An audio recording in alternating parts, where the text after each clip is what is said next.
जी नमस्कार साथियों, good morning प्यारे दोस्तों। जय हिंद, वंदे मातरम, राधे राधे। आज की जो हमारी क्लास है उसमें टॉपिक चल रहा है हमारा विराम चिन्ह। और हमने एक नया ग्रुप शुरू किया है अपना, जिसके अंदर पहले हम विराम चिन्ह वाले टॉपिक को कंप्लीट करेंगे। कल आपने पढ़ा कि अल्प विराम का प्रयोग कहाँ कहाँ होता है। आज आप पढ़ोगे अर्ध विराम के बारे में। अर्ध विराम का क्वेश्चन आपसे कैसे पूछा जाएगा। ठीक है, अगर मेरी आवाज आप तक सही तरीके से पहुंच रही हो और बोर्ड पे लिखी गई सारी चीजें आपको क्लियर दिख रही हो और आपकी तबीयत एकदम मस्त हो, तो एक बार सारे स्टूडेंट ओके कीजिए, यस कीजिए। तो यहाँ अर्ध विराम का जो चिन्ह होता है हमारा, वो होता है अल्प विराम लगा के ऊपर ये बिंदु लगा देंगे तो ये बन जाएगा हमारा अर्ध विराम। अर्ध विराम का मतलब होता है, अर्ध का मतलब होता है आधा। तो जहां हम आधा ठहराव लेते हैं, और विराम का अर्थ होता है, अर्ध का मतलब आधा, विराम का अर्थ होता है ठहराव। विराम का अर्थ क्या होता है? ठहराव। तो जहां हम आधा ठहराव लेते हैं तो वो क्या कहलाता है? हमारा अर्ध विराम कहलाता है। क्या कहलाता है? अर्ध विराम।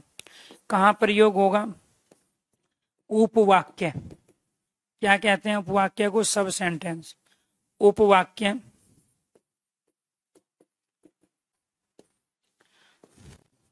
उपवाक्य, इसी को हम वाक्यांश भी कहते हैं। उपवाक्य वाक्यांश के साथ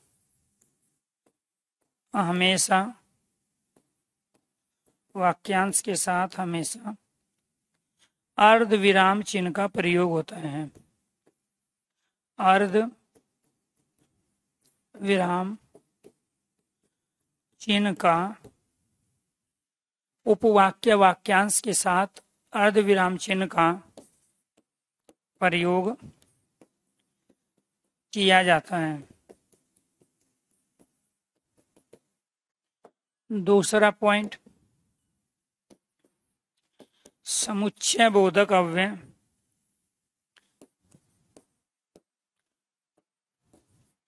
समुच्चय, समुच्चय बोधक अव्यय, समुच्चय बोधक अव्यय, समुच्चय बोधक अव्यय की, चूंकि, ताकि, इसलिए, इसलिए आदि के स्थान पर, आदि के स्थान पर अर्ध विराम, आदि के स्थान पर अर्ध विराम चिन्ह तथा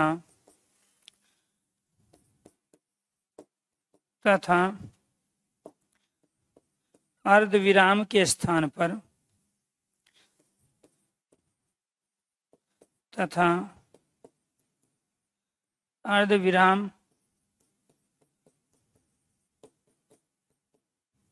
तथा अर्ध विराम के स्थान पर समुच्चय बोधक अव्यय, अर्ध विराम के स्थान पर समुच्चय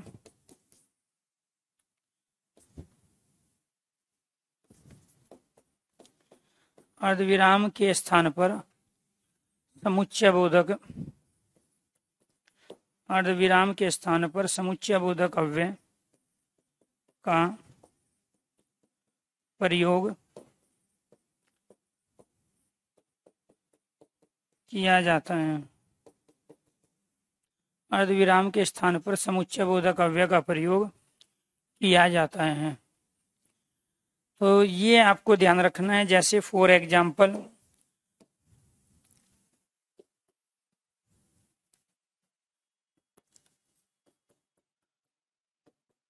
गांधी जी ने कहा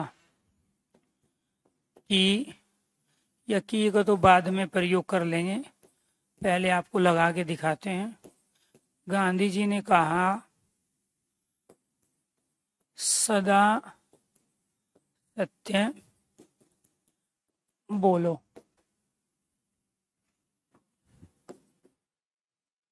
उसने कहा है, उसने कहा है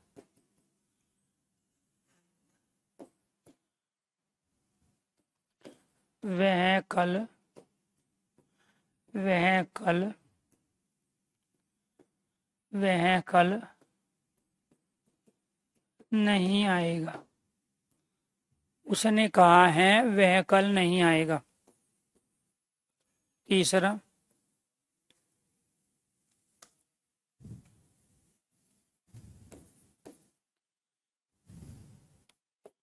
मैं रेलवे स्टेशन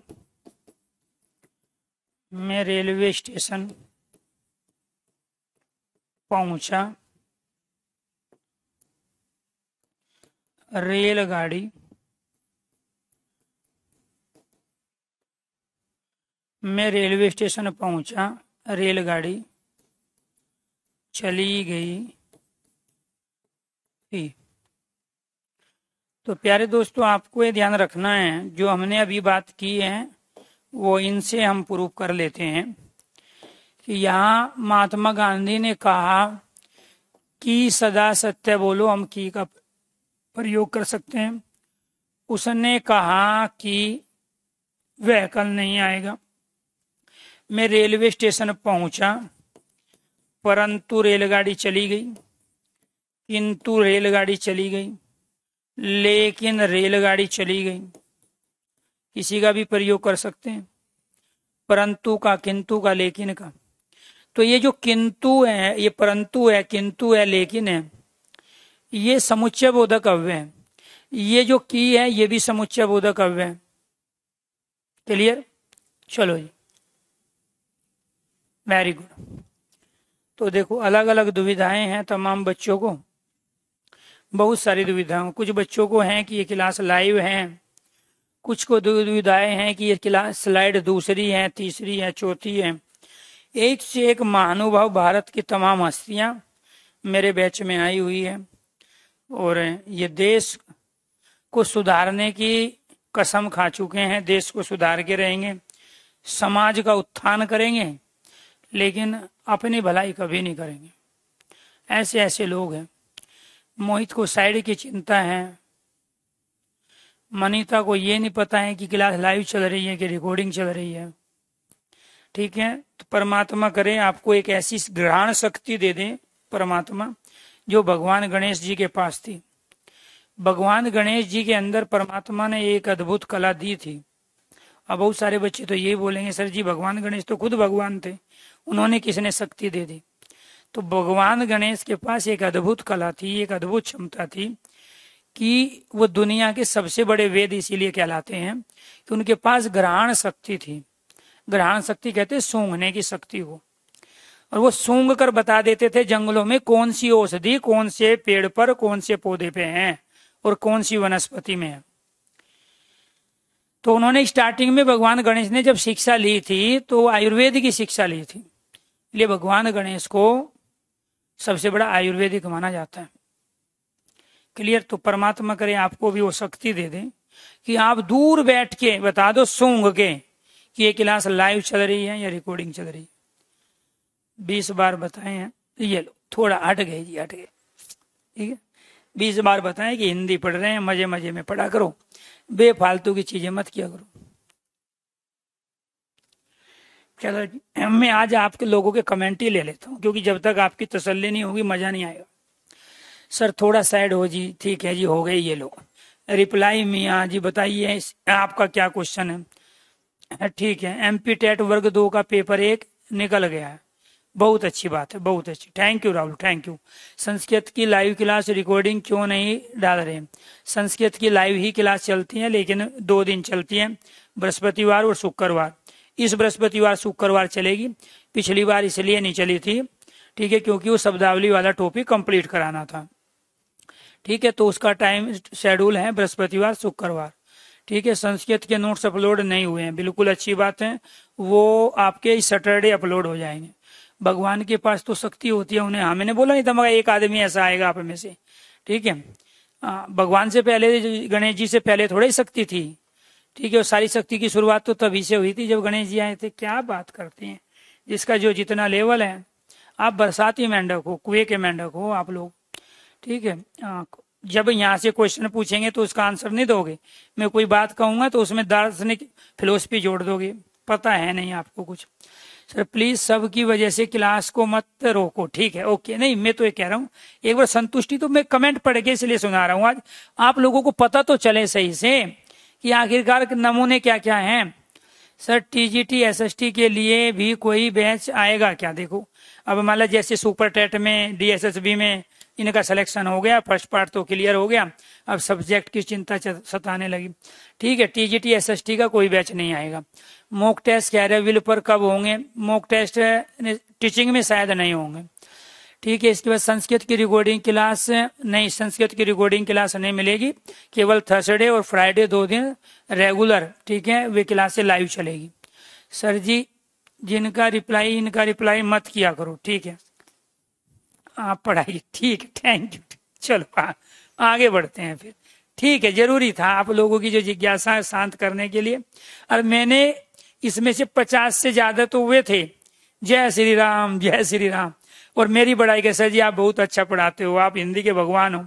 अब मैं इस तरह के कमेंट पढ़ के आपको सुनाऊंगा तो ये सिलेबस कब पूरा करेंगे हम लोग, ठीक है। चलो ठीक है, ये कमेंट आप नहीं भी करोगे ना, सर जी रिकॉर्डिंग ये वो पर्यायवाची की वीडियो ये सारी मिल जाएगी, सबर तो रखो, ये बैच थोड़ा ही कंप्लीट हो रहा है अभी, आपका पेपर थोड़ा ही है अभी, ठीक है। सारी चीज मिलेगी, पहले जितना दे रहे हैं उस पर फोकस किया करो। अब देखो आज विराम चिन्ह पढ़ा रहे हैं, आपको पर्यायवाची याद आ रहे हैं, ठीक। फिर कहते सर जी बुरा मानते, बुरा तो मैं मानता ही नहीं, मैं तो मजा लेता हूँ आप लोगों के जब इस तरीके के जो कमेंट में पढ़ता हूँ ना, मुझे ये आता है कि 20 साल एज सबकी है, और 20 साल में भी आदमी को अगर ये समझ ना हो कि हमें कैसे करना है, ठीक है, तो फिर इसका मतलब तो वो ना वाला की रह गया, ठीक है। तो ये आपको कभी कभी देख लिया करो, आप जब कुछ क्वेश्चन करते हो ना आप किसी से, बहुत सारे रिश्तेदार आपके मजे लेते हैं जैसे मैं ले रहा हूँ आज, ठीक। तो ये मजे मत दिया करो आप बेफालतू। आपने एक आईक्यू लेवल का फार्मूला पढ़ा है, ठीक है, आप अपने पे अप्लाई नहीं करते, दूसरे पे सब पे अप्लाई करते हो आप, ठीक है। तो यहाँ ये कह रहे हैं कि एक तो आपकी मानसिक आयु होती है, क्या होती है? मानसिक आयु, मानसिक आयु, और फिर एक होती है आपकी वास्तविक आयु। अब मान के चलो वास्तविक आयु और मानसिक आयु गुणा 100, सब पे अप्लाई करते हो आप, लेकिन अपने पे अप्लाई नहीं करते। कैसे करोगे? मान के चलो आपने कोई क्वेश्चन पूछा है, ठीक है, उस क्वेश्चन का कोई लेवल था कि नहीं था, स्टैंडर्ड था कि नहीं था, वो जरूरी था कि नहीं था, ठीक है, खासकर इस एज में, ठीक है, जैसे आप कह रहे हो अभी, ठीक है, सर जी संस्कृत की रिकॉर्डिंग क्लास, सर जी फलाना ये वो। बाकी बच्चे जो एक समस्या किसी बच्चे को है तो ये मान के चलना वो सबको होनी चाहिए, तो आपकी समस्या वाजिब है। अगर एक समस्या सारे बच्चों को हो गई, मैंने क्लास नहीं चल रही रुक गई, सबको हो गई, वो मैं पढ़ा नहीं रहा हूँ, क्लास लाइव हो गई, मैं वो सबको प्रॉब्लम। लेकिन जब मैंने पढ़ा दिया और किसी एक और बच्चे को दुविधा हो, बाकी को ना हो, तो समझ लो फिर आपकी जो मानसिक आयु है, अब मान के चलो आप 25 साल के हो चुके, 30 के मान ली, 30 साल के आप हो चुके हो, ठीक है, आप में से हैं बहुत सारे बच्चे थी, और 15 साल वाले बच्चों की आप हरकतें कर रहे हो। बात को समझने की कोशिश करना, आपको मैच्योरिटी की आवश्यकता है। 30 साल की आपकी एज है, 25 साल की आपकी एज है, 15 साल वाले बच्चों की हरकतें कर रहे हो, तो आप अंदाजा लगा लो आप टीचर बनने लायक हो कि नहीं हो, बराबर शिक्षक। तो अभी जब तक आप बच्चे हो तो शिक्षक कहाँ से बन जाओगे आप? और फिर कहते सर जी आप तो बड़ा बुरा बोलते हो, कड़वा बोलते हो। मैं बुरा नहीं बोलता हूँ, आपको सही रास्ते पे लाने की कोशिश करता हूँ। आपकी ज्यादातर हरकतें ना, ज्यादातर जिज्ञासाएं, ज्यादातर कमेंट एक 15 साल के 9 सीखे बच्चे के होते हैं, ठीक है। तो वो थोड़ा ध्यान रखना है, कभी कभी अपनी एज और अपने क्वेश्चनों का लेवल देख लिया करो, आप पूछना क्या चाह रहे हो। तो ये स्टेटमेंट क्या है हमारी? उपवाक्य है, वाक्यांश के साथ हमेशा अर्धविराम चिन्ह का प्रयोग किया जाता है। समुच्चय बोधक अव्यय की चूंकि ताकि इसलिए आदि के, समुच्चय बोधक अव्यय की चूंकि ताकि इसलिए आदि के स्थान पर अर्धविराम चिन्ह का प्रयोग होता है। ये भी स्टेटमेंट पूछे जाते हैं, ठीक है, कि किसके स्थान पे होंगे। तो ये हमारा यहाँ से लेके यहाँ तक क्या है, ये हमारा उपवाक्य है, वाक्यांश है, जिसको सब सेंटेंस कहते हैं, यहाँ से लेके यहाँ तक। इसके बाद हमने किसका प्रयोग किया है, अल्प विराम का। इन अल्प विराम के स्थान पे किसका प्रयोग हो जाएगा, यहाँ समुच्चय बोधक अव्यय का। तो दोनों जो स्टेटमेंट थी वो अप्लाई हो गई। तो ये समझ में आपको आ गया। तो फिर आगे बढ़ते हैं हम यहाँ पे उपविराम पे। किस पे बढ़ेंगे, उपविराम। और इसी उपविराम का दूसरा नाम होता है उपविराम या अपूर्ण विराम, उपविराम या अपूर्ण विराम। तो इसका चिन्ह क्या होता है, इसका चिन्ह हमारा ये होता है, ठीक है। उपविराम का कहाँ प्रयोग होता है, शीर्षक के साथ, टाइटल के साथ। शीर्षक के बाद अपूर्ण विराम, अपूर्ण विराम चिन्ह का प्रयोग, अपूर्ण विराम चिन्ह का प्रयोग किया जाता है। शीर्षक के बाद अपूर्ण विराम चिन्ह का प्रयोग किया जाता है। कैसे करेंगे उसको देखो। जैसे गदर एक प्रेम कथा, ऐसे भगत सिंह एक देशभक्त। भगत सिंह क्या थे, देशभक्त। यहाँ कालिदास एक अध्ययन या दार्शनिक या कवि। भारत एक खोज, भारत एक खोज। दहेज एक सामाजिक बुराई, सामाजिक बुराई।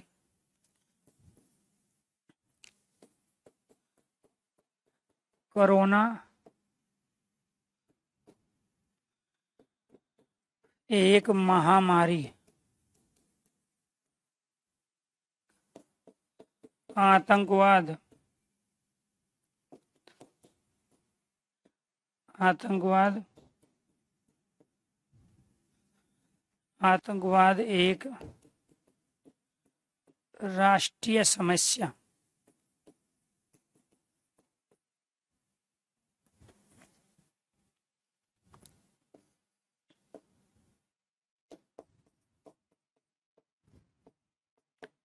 नरेंद्र मोदी एक यशस्वी प्रधानमंत्री। अब बहुत सारे बच्चों को यही दिक्कत हो जाएंगी, जो बीजेपी के विरोध में हैं, जो दूसरी पार्टी के सपोर्ट में है, वो ये बोलेंगे सर जी ये क्यों लिख दिया आपने। मतलब बनना आपको टीचर है, ठीक है, और मेरे नरेंद्र मोदी कहने से आप हर्ट हो गई। तो मैं इसीलिए तो कह रहा हूँ, आपकी वास्तविक आयु और मानसिक आयु में अभी अंतर है। दोनों कम से कम बराबर तो चलने चाहिए। अगर प्रतिभाशाली नहीं बन सकते हो तो बराबर तो चलने चाहिए।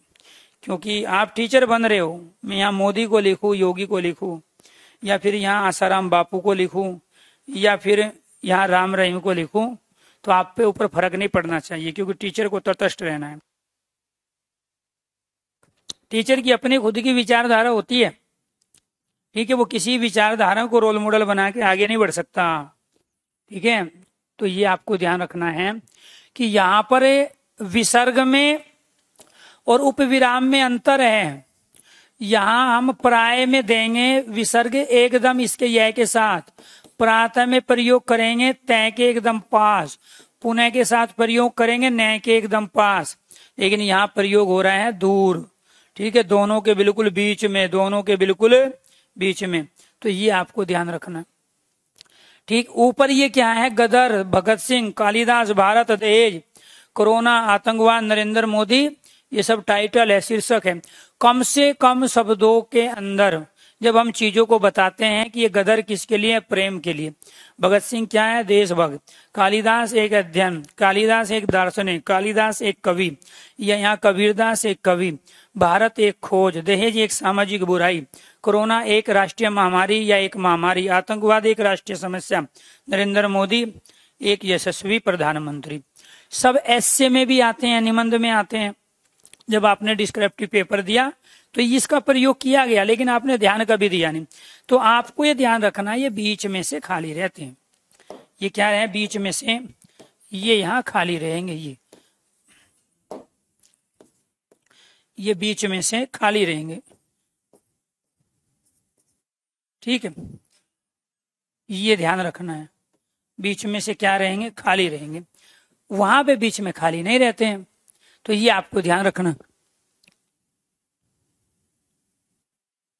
तो ये आपको ध्यान रखना है कि इसको अपूर्ण विराम या उप विराम भी कहते हैं। इसको अपूर्ण विराम या उप विराम भी कहते हैं। कितने हो गए, 3 हो गए जी। 4 क्या है, पूर्ण विराम। चौथा क्या है, पूर्ण विराम चिन्ह। पूर्ण विराम चिन्ह ये वाला होता है वाक्य के अंत में, वाक्य के अंत में, वाक्य के अंत में कथन, घटना,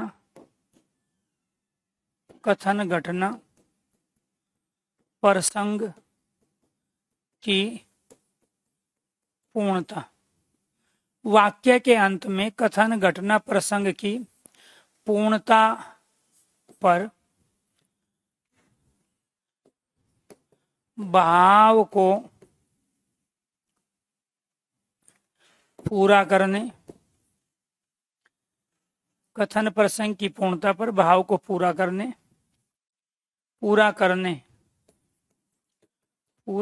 पर पूर्ण विराम चिन्ह लगाया जाता है। पूर्ण विराम चिन्ह लगाया जाता है। नोट करके लिखेंगे।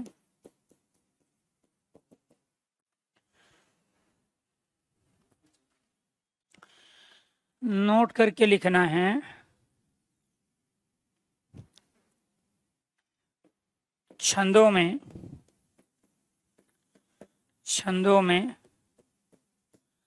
अल्प विराम, छंदों में अल्प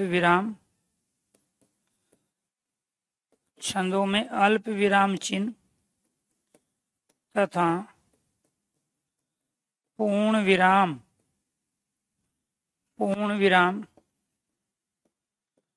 चिन्ह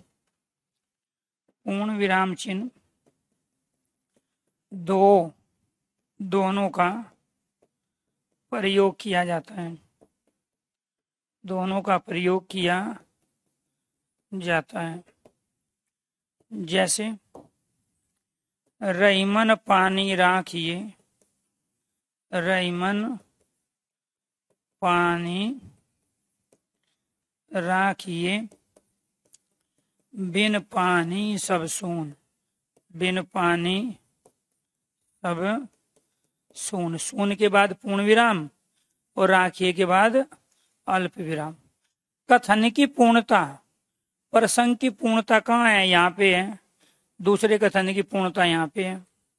कोई भी है, वह स्कूल जाता है, किसका प्रयोग करेंगे, वह स्कूल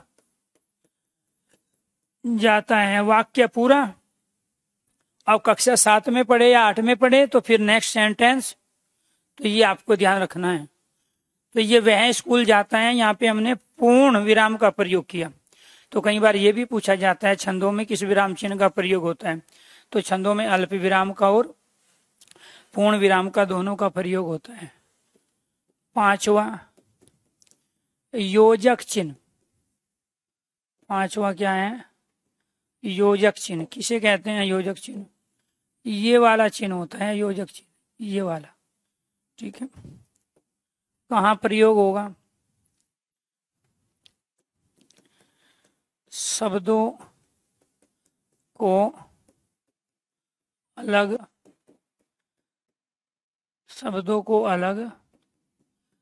करने के लिए, शब्दों को अलग करने के लिए योजक चिन्ह का प्रयोग होता है। शब्दों की आवृत्ति में, शब्दों की आवृत्ति में, शब्दों की आवर्ती, अर्ध आवर्ती, आवर्ती, अर्धावर्ती, पुनरावर्ती और पुनरुक्ति, पुनरुक्ति या द्विरुक्ति, द्विरुक्ति में भी हम किसका प्रयोग करते हैं? योजक चिन्ह का। तीसरा, विलोम शब्दों के साथ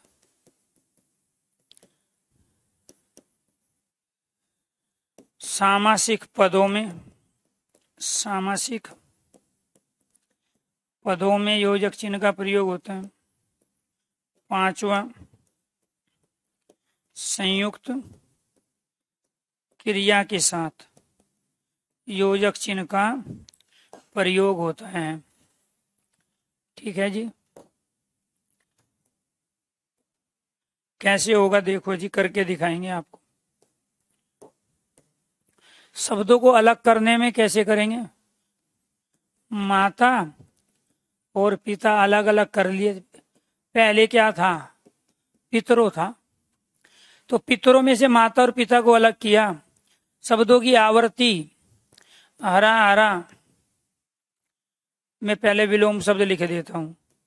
लाभ, हानि, जय, पराजय, दिन, रात।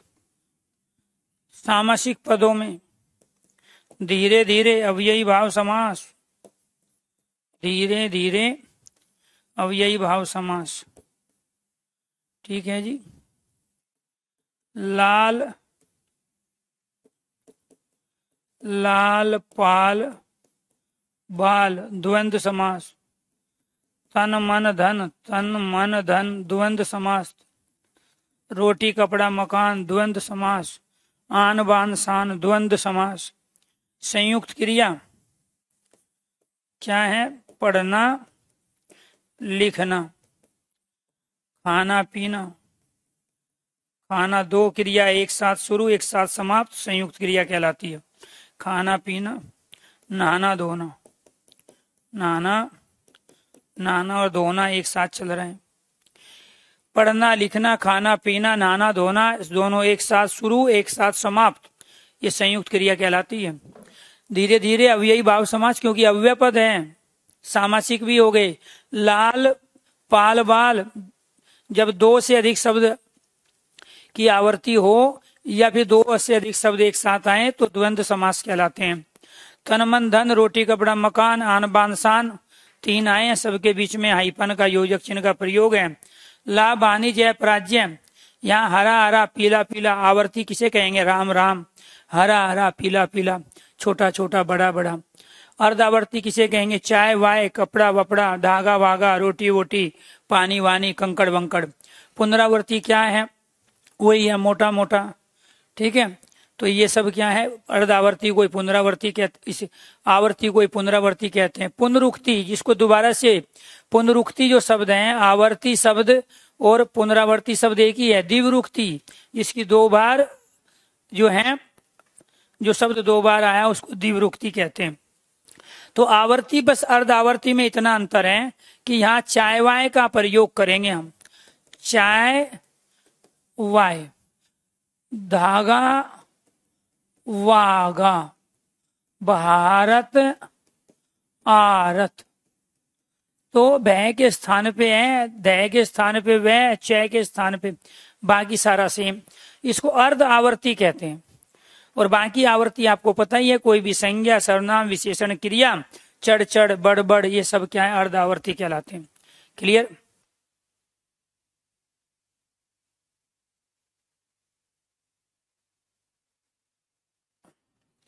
तो ये क्या है, योजक चिन्ह है। ये क्या है, योजक चिन्ह। चाय, वाय, धागा, वागा, भारत, आरत, इन सब में योजक चिन्ह का प्रयोग हुआ।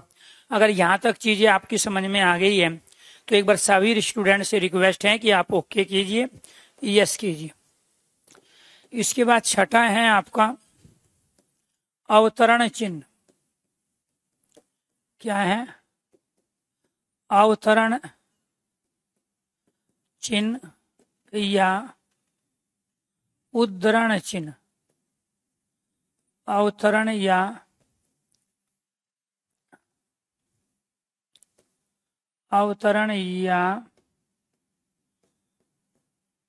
उद्धरण चिन्ह।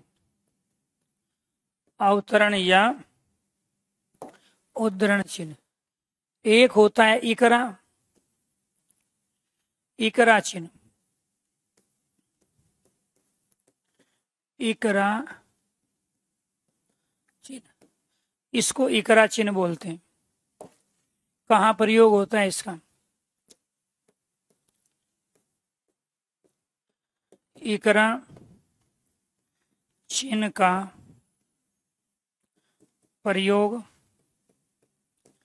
अज्ञात, इकरा चिन्ह का प्रयोग अज्ञात कथन, अज्ञात कथन के साथ किया जाता है। जो अज्ञात कथन है वहां पे इकरा चिन्ह का प्रयोग होगा। किसी कविता का नाम, ग्रंथ, पुस्तक, कवि का नाम, ग्रंथ, पुस्तक, कवि, संस्था, संगठन के नाम व किसी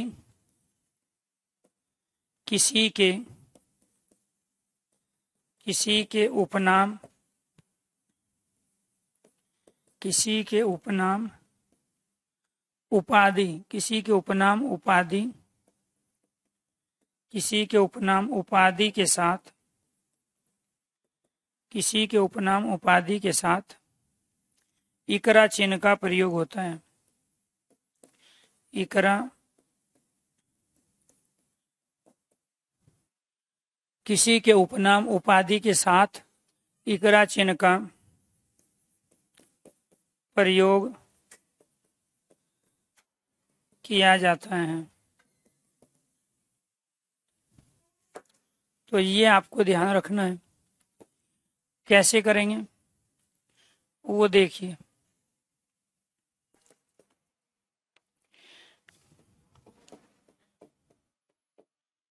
परिश्रम ही सफलता की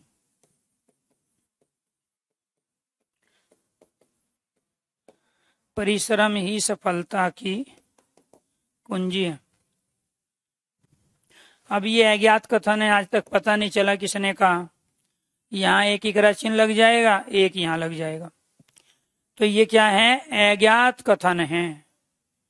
ये क्या है, अज्ञात कथन। आपने देखा होगा कहीं पर स्कूल में, कॉलेजों में, जब आपने डाइट किया, बीएड की, तो जो गैलरी होती थी रूम के आगे, तो उनकी गैलरी में दीवारों पे लिखा होता है, सरकारी इमारतों पे, वो विद्यालय, यूनिवर्सिटी, कॉलेज की हो सकती है, कोई भी ऑफिस हो सकती है, कार्यालय हो सकती है, तो वहाँ कुछ कोटेशन लिखी होती है। और वो कोटेशन सुकरात की, अरस्तु की, प्लेटो की, महात्मा गांधी की, दयानंद सरस्वती की, विवेकानंद की, सुभाष चंद्र बोस की भी हो सकती है। लेकिन कुछ कोटेशन ऐसी हैं जिनका पता ही नहीं है वो कहा किसने। जैसे परिश्रम ही सफलता की कुंजी है, ये आज तक पता ही नहीं चला किसने कहा। तो ये अज्ञात कथन कहलाए। ये क्या कहलाए? अज्ञात कथन कहलाए। तो अज्ञात कथन में हम किसका प्रयोग करते हैं? इकरा चिन्ह का प्रयोग करते हैं। एक लगाएंगे यहां पे। दूसरा सेंटेंस देखिए,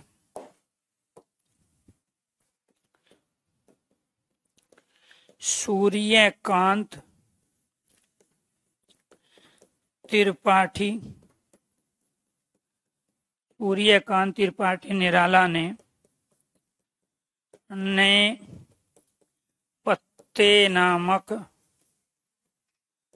कविता लिखी।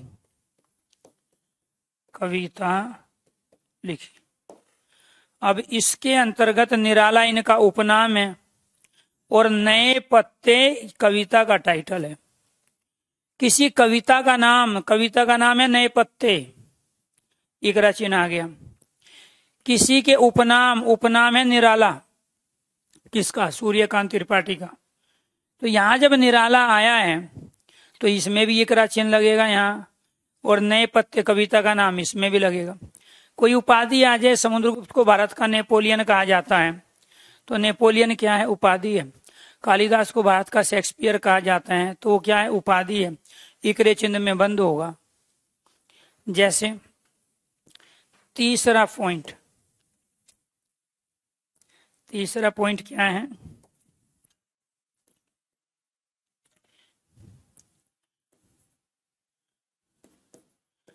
प्रेमचंद्र ने गोदान उपन्यास लिखा। अब यहां पुस्तक का नाम आया, ग्रंथ का नाम आया, तो ये जो गोदान है, इस गोदान में इकरा चिन्ह का प्रयोग होगा। कविता के नाम में इकरा चिन्ह, ग्रंथ पुस्तक के नाम में इकरा चिन्ह, कवि संस्था संगठन के नाम में इकरा चिन्ह, किसी के उपनाम में इकरा चिन्ह, किसी की उपाधि में। सरदार वल्लभ भाई पटेल को भारत का लौह पुरुष कहा जाता है, तो लौह पुरुष को इकरा चिन्ह में बंद करो। समुद्रगुप्त को भारत का नेपोलियन कहा जाता है, इकरा चिन्ह लगाओ नेपोलियन पे। क्लियर? भारत के प्रधानमंत्री नरेंद्र मोदी को यशस्वी प्रधानमंत्री कहा गया, यशस्वी उपाधि हो गई, इकरा चिन्ह लगाओ। आजकल देखा है बीजेपी वाले सारे यशस्वी करते हैं प्रधानमंत्री के साथ, यशस्वी प्रधानमंत्री, क्योंकि उपाधि दे दी गई उनको यशस्वी। तो कहने का मतलब ये हुआ कि जितनी भी उपाधि होगी, जो भी उपनाम होंगे, संगठनों के नाम होंगे, कॉलेज यूनिवर्सिटियों के नाम होंगे, ठीक है, पुस्तकों के नाम होंगे, सबको इकरा चिन्ह में बंद कर दो। इकरा मतलब एक और दुकरा मतलब दो। दुकराहा चिन्ह, तो दुकरा चिन्ह मतलब क्या है? ये वाला दो, ये वाले दुकरा चिन्ह आपका ये हो गया जिसमें दो। इसका प्रयोग कहाँ होगा? इसको भी सीखो। इसका प्रयोग कहाँ होगा? दुकराहा,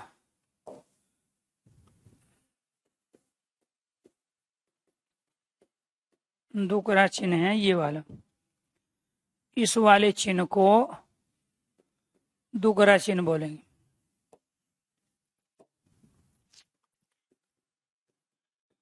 किसी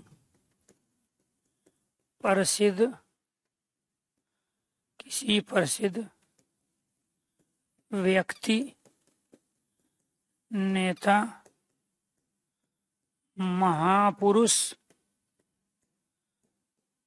रचनाकार के कथन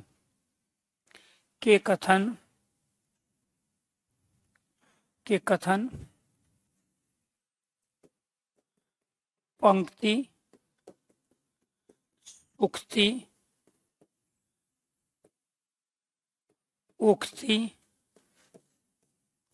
प्रसंग के साथ दुकरे चिन्ह का प्रयोग होता है। जितने भी ध्येय वाक्य होते हैं, क्या होते हैं? ध्येय वाक्य। जितने भी नारे होते हैं, नारे नारे महत्वपूर्ण कथन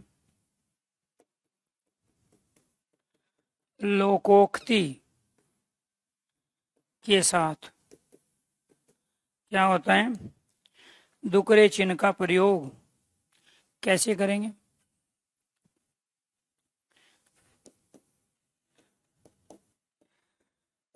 कर्म ही पूजा है। किसने कहा? महात्मा गांधी।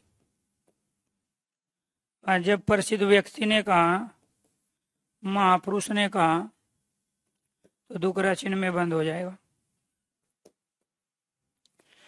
तुम मुझे खून दो, मैं तुम्हें आजादी दूंगा। स्वतंत्रता मेरा जन्म सिद्धि अधिकार है। ठीक है। सत्यमेव जयते, मुंडकोपनिषद सुप्रीम कोर्ट का देव वाक्य। ठीक है जी। तुम मुझे खून दो, मैं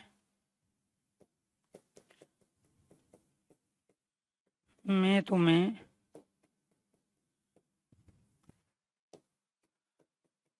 आजादी दूंगा। तुम मुझे खून दो, मैं तुम्हें आजादी दूंगा। ये भी क्या है? दुकरे चिन्ह में बंद हो गया। ये भी दुकरे चिन्ह में, ये भी दुकरे चिन्ह में, ये भी दुकरे चिन्ह में। कर्म ही पूजा है। प्रसिद्ध व्यक्ति, महापुरुष, नेता। ठीक है। तो ये आपको ध्यान रखना है के द्वारा कहा गया कथन है, इस वजह से दुकरे चिन्ह का प्रयोग। ठीक है। सत्यमेव जयते मुंडकोपनिषद प्रसिद्ध पुस्तक है। अगर किसी ग्रंथ है, व्यक्ति या नेता, महापुरुष, रचनाकार, ठीक है, या रचना भी है, रचनाकार के साथ साथ अगर कोई रचना भी है, कोई पुस्तक भी है, ग्रंथ से कोई महत्वपूर्ण पंक्ति ली गई, ठीक है, मुंडकोपनिषद से ली गई, सुप्रीम कोर्ट का ध्येय वाक्य है, हर संस्था का कोई ना कोई ध्येय वाक्य है। जैसे कैरेबिल का ध्येय वाक्य क्या है? कौन स्टूडेंट बताएगा कैरेबिल का ध्येय वाक्य?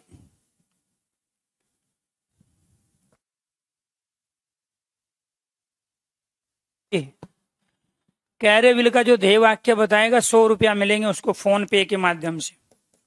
100 रुपया। जो कैरेबिल का ध्येय वाक्य बताएगा, कैरेबिल का ध्येय वाक्य क्या है? Very good. चलो जी, अब तक कमेंट आया नहीं, देखो एक बार अर्पित। सबसे पहले जो भी वो करेगा उसका नोट कर लेना। कैरेबिल का ध्येय वाक्य, कैरेबिल एक संस्था है और संस्था का कोई ना कोई ध्येय वाक्य है। जैसे दिल्ली यूनिवर्सिटी का ध्येय वाक्य है निष्ठा धरती सत्यम। पुलिस है, पुलिस का भी ध्येय वाक्य है, जैसे दिल्ली पुलिस है सदैव आपके तत्परता में। ठीक है। नहीं, इजी टू लर्निंग नहीं है, गलत। इजी टू लर्निंग नहीं है। Very good. हाँ, सक्सेस नहीं है, सिलेक्शन मतलब कैरियर विल। सक्सेस गलत बोल दिया नीरज ने, सिलेक्शन मतलब कैरियर विल। पराग ने बताया ना। हाँ, सिलेक्शन मतलब कैरियर विल। ये कैरियर विल संस्था का ध्येय वाक्य है। तो किस में बंद करेंगे? दुकरे चिन्ह में बंद करेंगे। ठीक है, ये आपको ध्यान रखना है, ये दुकरे चिन्ह में बंद होगा। ठीक है। चलो, नहीं, एकता और अनुशासन नहीं बोली का सिलेक्शन मतलब कैरियर विल, ये हमारी संस्था का ध्येय वाक्य है। अब तुम मुझे खून दो, मैं तुम्हें आजादी दूंगा, ये सुभाष चंद्र बोस ने कहा नारा है। और जितने भी नारे हैं, ये आपको ध्यान रखना है, उन सब में हम दुकरे चिन्ह का प्रयोग करेंगे। किसी भी पुस्तक से, किसी ग्रंथ से, महाकाव्य से, किसी, ठीक है, काव्य से जो कोई प्रसिद्ध पंक्ति ली गई, ठीक है, जैसे जनगण मन अधिनायक हमारा राष्ट्रीय गान है, दुकरे चिन्ह में बंद करेंगे अगर एक लाइन देगा तो। ठीक है, वेरी गुड। तो ये क्या है? हाँ, 100 रुपये दीजिए। बिल्कुल बिल्कुल। ये 100 रुपया मनोरंजन बैंक के थे, ये 100 रुपया थे मनोरंजन बैंक। आपने मनोरंजन बैंक का नाम सुना है? मनोरंजन बैंक, चूरण वाले पैसे थे। अगर मैं यहां लिखता ये आरबीआई वाले हैं, RBI reserve bank of India, तो आपको अभी फोन पे करते हैं। ठीक है, तो ये किसके थे? ये मनोरंजन बैंक, चूरण वाले पैसे।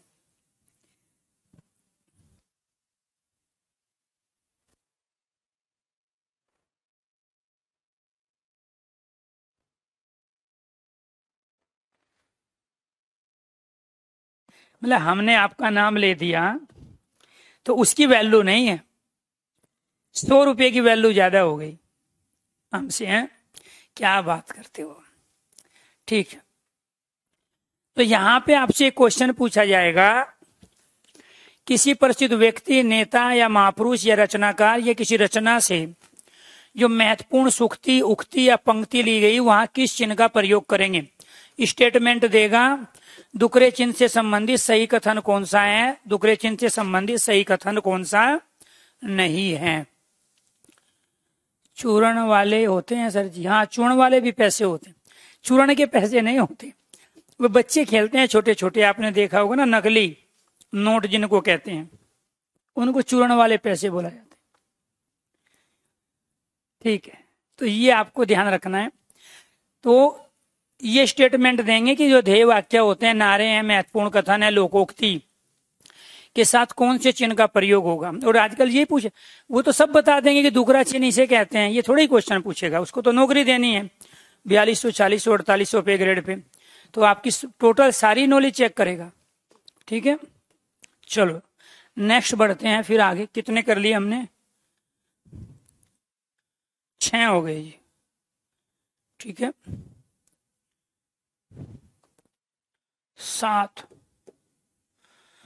7वां है हमारा हंस पद, काग पद, त्रुटि पद, विस्मरण चिन्ह या फिर भूल सुधार, भूल सुधार चिन्ह, भूल सुधार चिन्ह। तो ये जो चिन्ह होता है लेमड़े की आकृति का होता है। जैसे मान के चलो सेंटेंस में कहीं गलती हो गई, राजा दशरथ के 4 थे। अब राजा दशरथ के 4 घोड़े थे, हाथी थे, महल थे या किले थे, छूट गया। अब राजा दशरथ के 4 थे, जो छूट गया उसको यहाँ चिन्ह लगाओगे और यहाँ लिख दोगे पुत्र। आप इसके स्थान पे इस चिन्ह का प्रयोग करते हो, वी की तरह का। ये हिंदी में कोई चिन्ह होता ही नहीं है। हिंदी में लेमड़े की आकृति का एक चिन्ह होता है, इस तरीके से हंस बैठता है, तो हंस के बैठने की आकृति ये है, इसी वजह से इसको हंस पद कहा, कागपद कहा, त्रुटि पद कहा, क्योंकि ये गलती को सुधारने के लिए प्रयोग करते हैं। क्लियर? इसको विस्मरण चिन्ह भी कहा, विस्मरण मतलब भूल सुधार।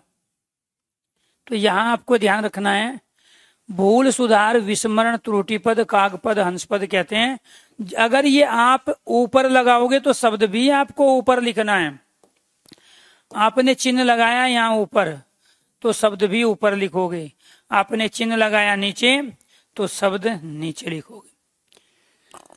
कुछ बच्चे क्या करेंगे, इस गलती को सुधारने के लिए इसको तब तक रंगते रहेंगे जब तक इंक पेज के नीचे ना निकल आए। ठीक है, इस पेज के नीचे जब तक इंक ना निकल आए तब तक दे धनाधन, क्योंकि माँ बाप के पैसे का पहना है, उसको भी खर्च करना है, समय की बर्बादी करनी है, क्योंकि समय की कोई वैल्यू आपके लिए नहीं है। गलती को सुधारने का एक तरीका ये था। और फिर लिखते, राजा दशरथ के 4 पुत्र थे। ऐसे समय की बर्बादी आप ना करो, पैसे ज्यादा खर्च ना करो, धन का आप वेस्टेज ना करो, इस वजह से इन विराम चिन्हों की व्यवस्था की गई। अगर गलती हुई है तो आप लेमड़ा चिन्ह लगाओ, आपको ऐसे रंगने की आवश्यकता नहीं है, क्योंकि उस पूरे पेज पर, पूरी कॉपी पे यही दिखाई देगा, ऊपर क्या नीचे क्या लिखा हुआ है कुछ नहीं दिखाई देगा। ठीक है, तो समय की बचत के लिए, धन की बचत के लिए और सही तरीके से चीजों को रखने के लिए विराम चिन्हों की व्यवस्था की गई है। तो इसको कहते हैं हंसपद, कागपद, त्रुटिपद, विस्मरण चिन्ह या भूल सुधार चिन्ह। क्लियर? आठवां चिन्ह, आठवां चिन्ह कौन सा है जी हमारा? आठवां चिन्ह है आवर्ती चिन्ह। आवर्ती चिन्ह, इसको पुनरावर्ती चिन्ह भी बोलते हैं। चिन्ह के रूप में हम ये लगाते हैं, जैसे यहां हमने ले लिया महावीर प्रसाद द्विवेदी। अब हमने लिखना है हजारी, और यहां लिखेंगे प्रसाद और यहां द्विवेदी। इससे भी समय और धन की बचत होती है। तो आपको ये ध्यान रखना है, समय और धन की बचत होती है, और समय और धन की बचत करने के लिए ही विराम चिन्हों की व्यवस्था की गई। क्लियर? ये आपको ध्यान रखना है। जब यहाँ हजारी प्रसाद द्विवेदी है तो वो शब्द ना लिख के आप आवर्ती चिन्ह लगाइए, वो समझने वाला अपने आप समझेगा। तो इसलिए इन चिन्हों का प्रयोग करना सार्थक माना जाता है, अच्छा माना जाता है। आप ये नहीं है कि वहां शब्दों को करो, क्योंकि चिन्हों के पीछे मेन मकसद यही है कि समय और धन की बचत हो। क्लियर? तो अगर किसी को और कुछ कहना हो तो बताइए, बाकी चीजें कल करेंगे। अब इसमें कोई ज्यादा डिटेल में पढ़ना नहीं है। स्टार्टिंग के 6 थे जिनमें हम चिन्हों का प्रयोग करते थे। क्लियर? तो ये आपको ध्यान रखना है। तो ऐसे ही हम आगे जो चिन्ह पढ़ेंगे वो पढ़ेंगे निर्देश चिन्ह। क्या पढ़ेंगे? निर्देश या निर्देशन चिन्ह, जिसमें डायरेक्शन देते हैं हम। तो इसके बारे में चर्चा करेंगे कल वाली क्लास में। अभी और किसी का कोई गिला शिकवा हो, कोई मेरी बात का बुरा मान गया हो, ठीक है, तो मैं प्रायश्चित करने के लिए तैयार हूं। जी, क्योंकि मुझे मौका मिला है इस जन्म में, ठीक है, आप जैसे महानुभावों को पढ़ाने का, जो आगे समाज की, राष्ट्र की, ठीक है, खूब सुरक्षा करेंगे, उन्नति पे पहुंचाएंगे, प्रोग्रेस करेंगे, लेकिन अपना प्रोग्रेस बिल्कुल नहीं करेंगे। चलो जी, बहुत अच्छा लगा। मोना जी फर्स्ट टाइम पढ़ रही है। संस्कृत की लाइव क्लास छूट गई सर, कैसे करें? कोई दिक्कत नहीं, रिकॉर्डिंग मिलेगी आपको। संस्कृत की कैटेगरी में जाइए, हिंदी में संस्कृत को खोजोगे तो केवल तत्सम शब्द ही मिलेंगे आपको, संस्कृत की क्लास थोड़ी मिलेगी। संस्कृत की क्लास संस्कृत की कैटेगरी में मिलेगी। ठीक है, तो संस्कृत की कैटेगरी देखिए कहाँ है। जैसे आप हिंदी की क्लास लाइव करते हो ना, तो हिंदी की जगह ऐसे संस्कृत लिखी होगी, तो वहाँ संस्कृत की क्लास लाइव कीजिए। ठीक है, संस्कृत की क्लास संस्कृत की कैटेगरी में चलेगी। पिछले बृहस्पतिवार और शुक्रवार को संस्कृत की क्लास ये नहीं हुई थी, उसको मत खोजना। आपको पिछले 4 दिन से ये दिक्कत है। अब एक ही आदमी इतनी ज्यादा दिक्कत के साथ जिएगा तो ये तो इतनी दुविधा भरी जिंदगी है, कैसे काम चलेगा? शिवानी जी, मेरी समझ में नहीं आ रहा है। किसी भी चीज से इतने परेशान मत हुआ करो। कुछ चीज ऐसी होती है जिनका इलाज समय के पास है। समय आएगा, आपको टेंशन लेने की। आपको पता चलेगा जब बृहस्पतिवार को क्लास होगी, वो भी लाइव होगी, पुरानी क्लास भी आपको पहुंच जाएंगे। तो कई बार हम अनजाने में, समस्या कुछ और होती है, इलाज कहीं और ढूंढ रहे होते हैं। ठीक है, तो कहने का मतलब ये हुआ, अब सुई खुई है घर के अंदर, और घर के बाहर जाके आप सुई ढूंढने लगोगे तो आदमी तो आपको महापुरुष ही कहेगा, और क्या करेंगे?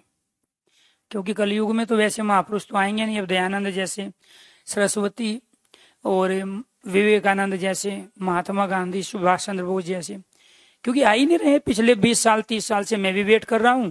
पहले हमने इतने महापुरुष, सुभाष चंद्र बोस, भगत सिंह, चंद्रशेखर आजाद, ठीक है, इसके बाद महात्मा गांधी, स्वामी दयानंद सरस्वती, विवेकानंद, भीमराव अंबेडकर, तमाम इतने महापुरुष को हमने देखा है, एक से एक, मतलब 50-60 तो ऐसे हुए हैं जिनसे सीधा सीधा जीवन प्रभावित होता है, लेकिन 30 साल से किसी महापुरुष को अपने सामने देख ही नहीं रहा हूं। तो इसका मतलब क्या हुआ? महापुरुषों ने जन्म लेना बंद कर दिया है। उसका रीजन यही है कि सुई खोई है घर के अंदर, घर के दरवाजे पे सुई ढूंढ रहे हैं। पता है क्यों? क्योंकि घर के अंदर अंधेरा है, बाहर रोशनी है, रोशनी में चीजें मिलेगी। ऐसे ऐसे तर्क दिए जाते हैं।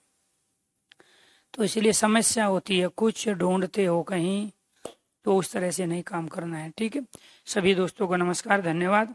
तो कल फिर मिलते हैं दोस्तों आपसे विराम चिन्ह वाले टॉपिक के साथ।